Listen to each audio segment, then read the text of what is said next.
Marcel Proust, novelista, ensayista y crítico francés, fue autor de En busca del tiempo perdido, obra maestra compuesta de 7 partes, publicadas entre 1913 y 1927.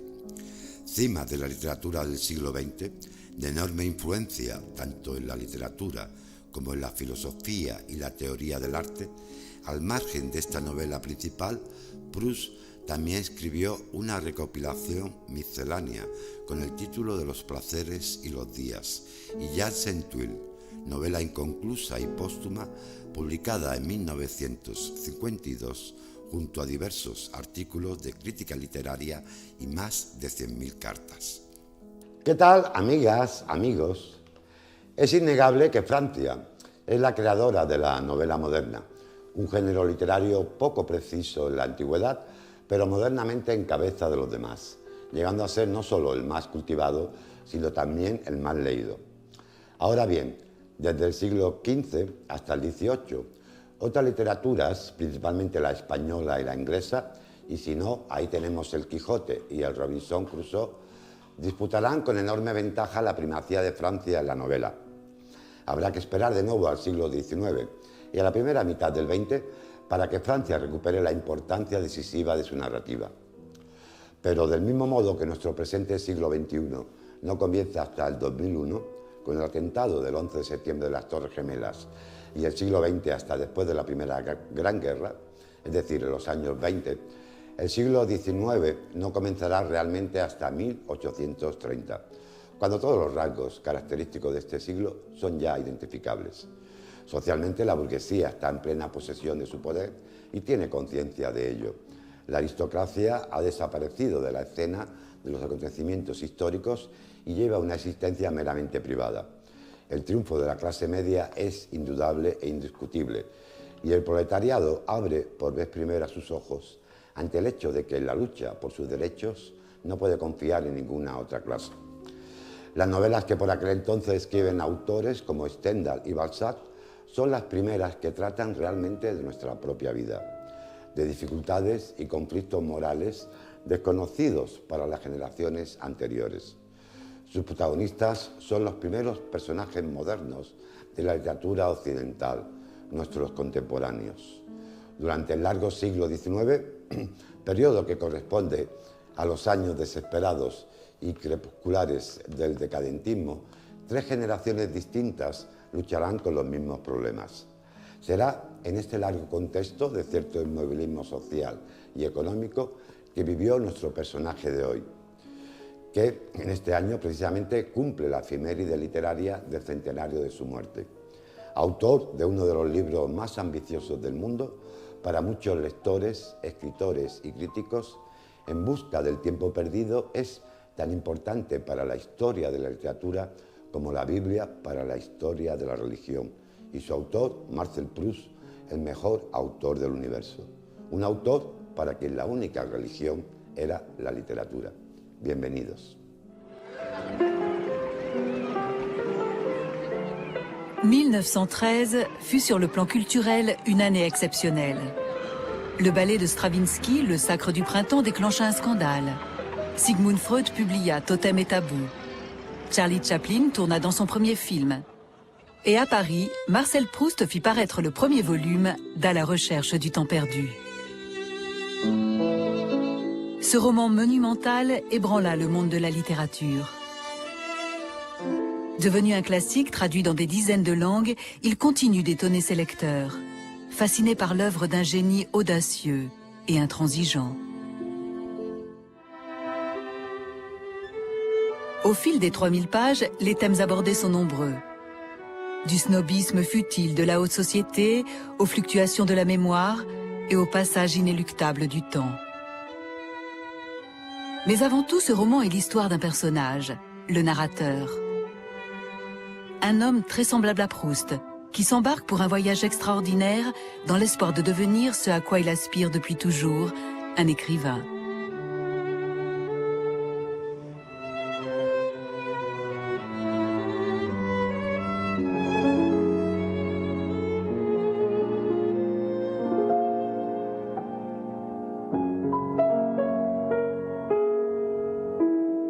Pour créer le narrateur de son roman, Proust s'inspira des paradoxes de sa propre personnalité. Célébrité de la vie mondaine parisienne, il se lia avec des aristocrates antisémites, lui qui était à moitié juif. Il a su dépeindre avec une intelligence remarquable l'amour entre un homme et une femme, alors qu'il était homosexuel. Et bien qu'il ait, comme il le disait lui-même, gâché sa jeunesse, à près de 40 ans, il décida de s'adonner à l'écriture avec une intensité rare dans l'histoire de la littérature.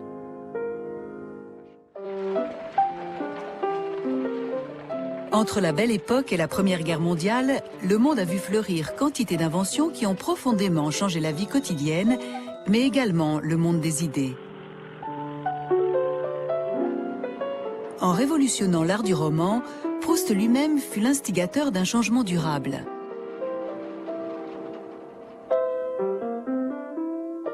Marcel Valentin Louis-Eugène Georges Proust naît à Paris le 10 juillet 1871 dans une famille bourgeoise. Chétif, nerveux, d'une précocité exaspérante, il s'entend très bien avec son jeune frère Robert, qu'il affuble pourtant de surnoms moqueurs comme Sa Majesté. Plus tard, il aura le dernier mot dans leur rivalité affectueuse en faisant du narrateur de son roman un enfant unique. Madame Jeanne Proust, née Veille, est la fille d'un riche agent de change parisien. Très cultivée, fait rare pour une jeune fille de l'époque, elle parle plusieurs langues étrangères et cite tout naturellement des auteurs comme Victor Hugo et Molière. Le père de Marcel, Adrien Proust, est professeur à la faculté de médecine. Fils de petits commerçants catholiques, il a publié de nombreux traités médicaux et est devenu célèbre pour avoir mené en France la lutte contre les épidémies mortelles de choléra. De temps en temps, toute la famille va passer des vacances à Illiers, la ville natale du docteur Proust, à 25 km de Chartres. Plus tard, Marcel Proust s'inspirera de ces séjours en situant les premières scènes de son roman dans un village désormais légendaire, Combray.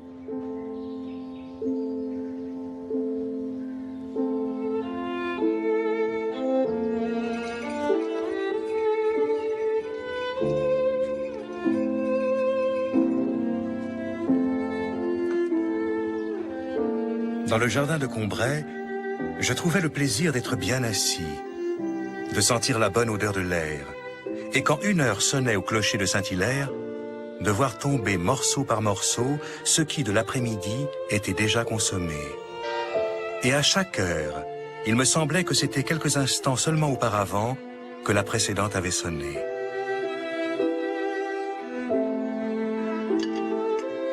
L'intérêt de la lecture, magique comme un profond sommeil, avait donné le change à mes oreilles hallucinées.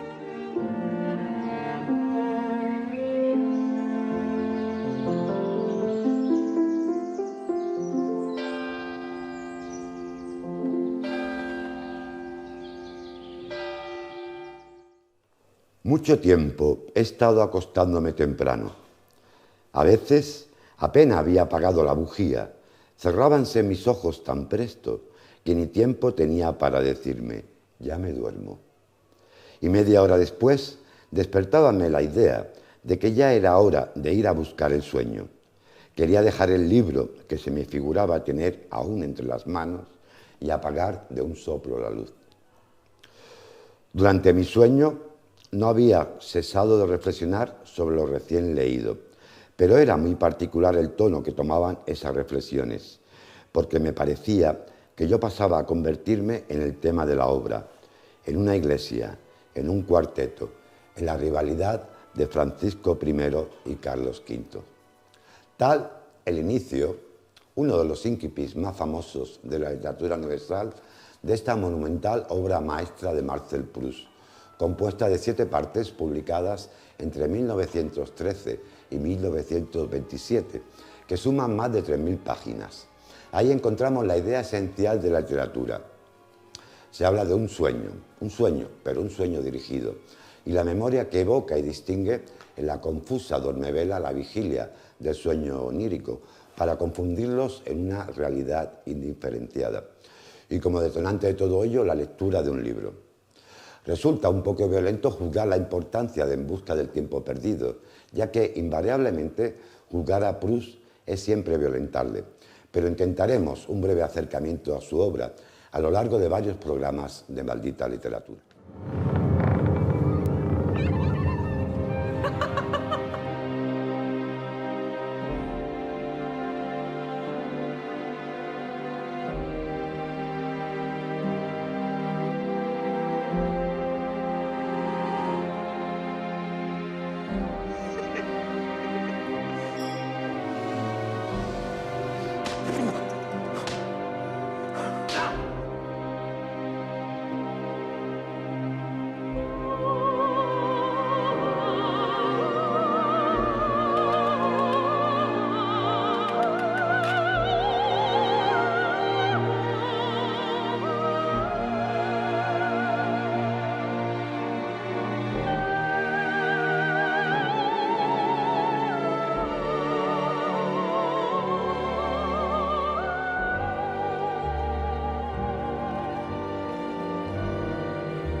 En busca del tiempo perdido, a la recherche du temps perdu en francés, es la impresionante y sofisticada historia de una vocación literaria, atravesada por un sentimiento del fracaso y el vacío de la existencia, a la que su autor dedicó 14 años de trabajo. La novela se estructura alrededor de varios ejes, entre los que destacan el amor y los celos, el arte en toda su forma, pintura, música, literatura, teatro, arquitectura, escultura, la condición existencial y su esencial subjetividad, las relaciones entre tiempo y memoria, los distintos ámbitos y esferas sociales que contrastan entre sí como familia y amigos, la ciudad y el pueblo, los salones burgueses y los aristocráticos y, por último, la homosexualidad. El contenido de esta obra no es lineal, ni siquiera argumental, porque no narra sucesos, sino el efecto que estos producen en la sensibilidad, el pensamiento, la imaginación y la memoria de su narrador, Marcel, aspirante a escritor y alter ego del autor. Su manera de abordar cualquier cuestión es siempre indirecta, en espiral, con un estilo literario muy característico e inconfundible, de párrafo amplio y rocambolesco, donde una frase puede alcanzar media página.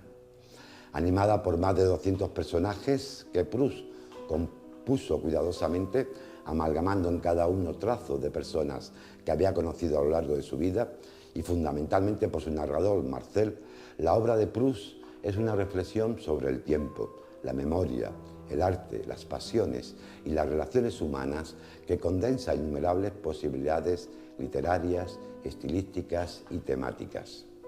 Influido por el impresionismo y el simbolismo, huyendo del realismo artístico y sus excesos naturalistas, Marcel Proust transfigura y atomiza la realidad a través de distintas técnicas, siendo la más llamativa de todas ellas, la que subordina a todas las demás, el fluir proteico de la conciencia reducida a su duración temporal.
impresionismo es el estilo tanto del pensamiento como del arte de la época de Marcel Proust. Los tres grandes filósofos, Marx, Freud y Nietzsche, que acaban con el sano optimismo propio de la revolución industrial e inauguran la filosofía de la sospecha del nuevo siglo, comparten en sus distintas filosofías un mismo principio de desvelamiento, ya sea económico, de lucha de clases, de represión sexual o de poder, íntimamente ligado con el sentido impresionista de la época. Este concepto de engaño, que hunde sus raíces en la experiencia de que nuestros sentimientos e impresiones, estados de ánimo e ideas cambian constantemente, es una idea impresionista. El impresionismo encontraría su expresión más pura en la filosofía de Bergson, uno de los maestros de Proust, y especialmente en su interpretación del tiempo. Al fijar la mirada en cada impresión de los sentidos, comprobamos que ésta se aleja por la inevitable fluencia temporal. Sin embargo, no se trata de un inconveniente, sino de la condición misma de la percepción. El tiempo, cuestión central de la filosofía, no es ya el elemento en el que las ideas y los ideales pierden su valor, la vida y la muerte su sustancia, sino la forma real de nuestra vida espiritual, de nuestra naturaleza viva, antítesis de la materia muerta y de la rígida mecánica. No nos empobrecemos por el tiempo pasado y perdido, sino que precisamente es el tiempo el que llena nuestra vida de contenido. El cambio en esta concepción del tiempo, y con ella de toda nuestra experiencia de la realidad, se consuma paso a paso, primero en la pintura impresionista, después en la filosofía de Bergson y finalmente, del modo más explícito y significativo, en la obra de Marcel Proust. La novela de Proust es la justificación de la filosofía de Bergson. Los tenues recuerdos que llenan En busca del tiempo perdido fluyen a través de toda clase de recursos imaginables, descripciones poéticas, comparaciones, metáforas, reflexiones metafísicas. Pero lo más llamativo es el propio mecanismo estructural por el que su narrador sucumbe a toda clase de distracciones en su descripción de las vicisitudes de la burguesía y la aristocracia. Esa memoria defectuosa que conlleva abundantes apreciaciones, sesgadas y en parte corregidas por esa facultad de la memoria involuntaria, procura a su protagonista raros momentos de felicidad, momentos de contacto con el pasado que se producen a raíz de episodios casuales con el presente y que vuelven a despertar sensaciones, percepciones y recuerdos perdidos mucho tiempo atrás. Son esos momentos los que le confieren una estructura única a esta novela, que sin duda, más que ninguna otra, exige una atenta lectura. Cuando Marcel Proust, en su más famosa escena de En busca del tiempo perdido, incluida en su primer volumen, Por el camino de Swann, nos habla de que el olor y el sabor de una magdalena mojada en té le recuerdan súbitamente paisajes queridos de su infancia. Nosotros no podemos participar de esa intuición, ni de esa asociación de imágenes, porque son patrimonio de un solo hombre, pero reconocemos que también nos suceden recuerdos similares. Del romanticismo al arte siempre se le había responsabilizado de la pérdida de la vida. Proust será el primero en ver en la contemplación, el recuerdo y el arte no solo una forma posible, sino la única forma posible de poseer la vida. No hay otra felicidad para Proust que la del recuerdo, que revivir, resucitar y conquistar el tiempo pasado, pues, como nos dirá, los recuerdos, los paraísos, los verdaderos paraísos, son los paraísos perdidos. Hace ya muchos años que de mi infancia en Combray solo existía para mí la tragedia cotidiana de acostarme. Un día de invierno, al volver a casa, mi madre, viendo que yo tenía frío, me propuso tomar, contra mi costumbre, un poco de té. Dije que no primero, pero luego, no sé por qué, cambié de opinión. Mandó a comprar uno de esos bollos pequeños y rollizos que se llaman magdalenas y que parecen haber sido moldeados en las valvas con ranuras de una concha de Santiago. Pronto, maquinalmente, agobiado por el día triste y la perspectiva de otro igual, me llevé a los labios una cucharada de té en la que había dejado reblandecer un trozo de magdalena. Pero en el instante mismo que el trago de té y migajas de bollo llegaban a mi paladar, me estremecí, dándome cuenta de que pasaba algo extraordinario. Me había invadido un placer delicioso, aislado, sin saber por qué, que me volvía indiferente a vicisitudes de la vida, a sus desastres inofensivos, a su brevedad ilusoria, de la misma manera que opera el amor, llenándome de una esencia preciosa. O más bien, esta esencia no estaba en mí, sino que era yo mismo. Y no me sentía mediocre, limitado, mortal. ¿De dónde podía haberme venido esta poderosa alegría? Me daba cuenta de que estaba unida al gusto del té y del bollo, pero lo sobrepasaba infinitamente. No debía de ser de la misma naturaleza. ¿De dónde venía? ¿Qué significaba? ¿Cómo apresarla? Y de repente el recuerdo aparece. Ese gusto es el del trocito de magdalena que el domingo por la mañana, en Combray, porque ese día yo no salía antes de la hora de misa, cuando iba a decirle buenos días a su habitación, mi tía Leoni me daba, después de haberlo mojado en su infusión de té o de tila. La vista de la pequeña Magdalena no me había recordado nada antes de probarla, quizás porque, habiéndolas visto a menudo después, sin comerlas, sobre las mesas de los pasteleros, su imagen había dejado esos días de Combray para unirse a otros más recientes. Y desde que reconocí el gusto del trocito de magdalena mojada en la tila que me daba mi tía, aunque todavía no supiera y debiera dejar para más tarde el descubrir por qué ese recuerdo me hacía feliz, enseguida la vieja casa gris, donde estaba su habitación, vino como un decorado teatral a añadirse al pequeño pabellón que estaba sobre el jardín.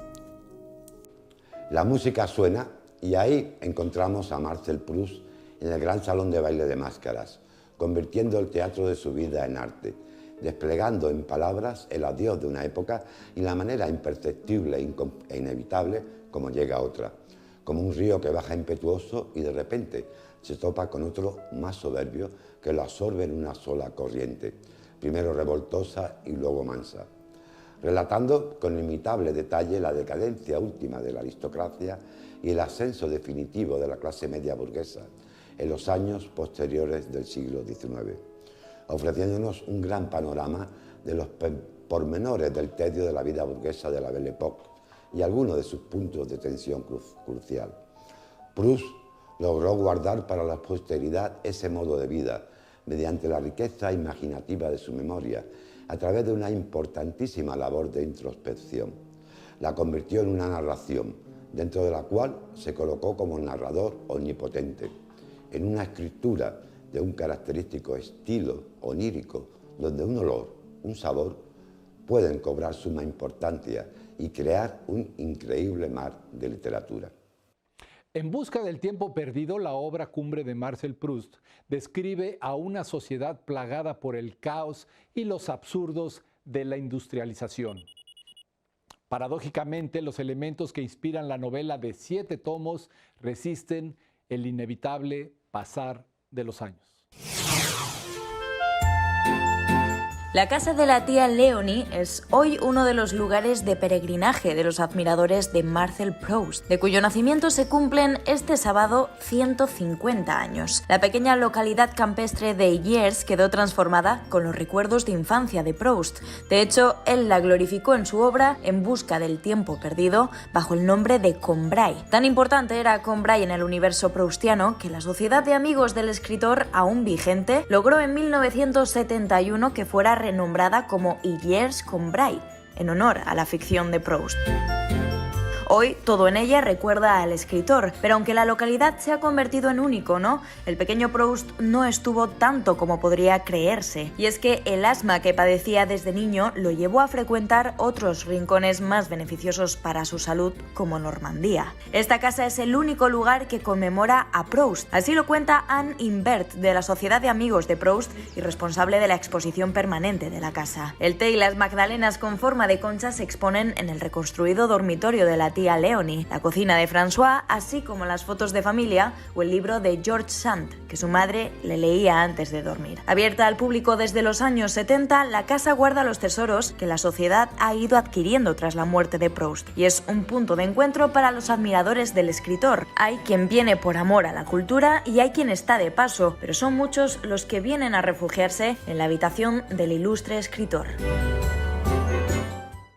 En busca del tiempo perdido es una suma, y no solo en el sentido de contener un cuadro total de la sociedad de la época, sino porque describe todo el aparato espiritual del hombre moderno, con todas sus inclinaciones, instintos, talentos, automatismos, racionalismos e irracionalismos. Proust no inventó nada, pero lo cambió todo. Logró transmitir como nadie la sensación de lo que perdemos, de todo aquello que perdemos mientras avanzamos rápidamente hacia el futuro. Su obra revolucionó la literatura del siglo XX. Hasta entonces, en la novela anterior del siglo XIX, el alma y el carácter del hombre son vistos como el polo opuesto al mundo de la realidad física, y la psicología considerada como el conflicto entre el interior y el mundo exterior. Esta psicología dejará de predominar en Proust, al igual que en otros autores posteriores, como Joyce y Kafka. Sus obras ya no son novelas psicológicas en el sentido en que lo eran las grandes novelas del siglo XIX. Proust, Joyce y Kafka serán los tres grandes y más representativos escritores que inauguren el atormentado siglo XX. Muchas gracias por estar ahí y hasta la semana que viene.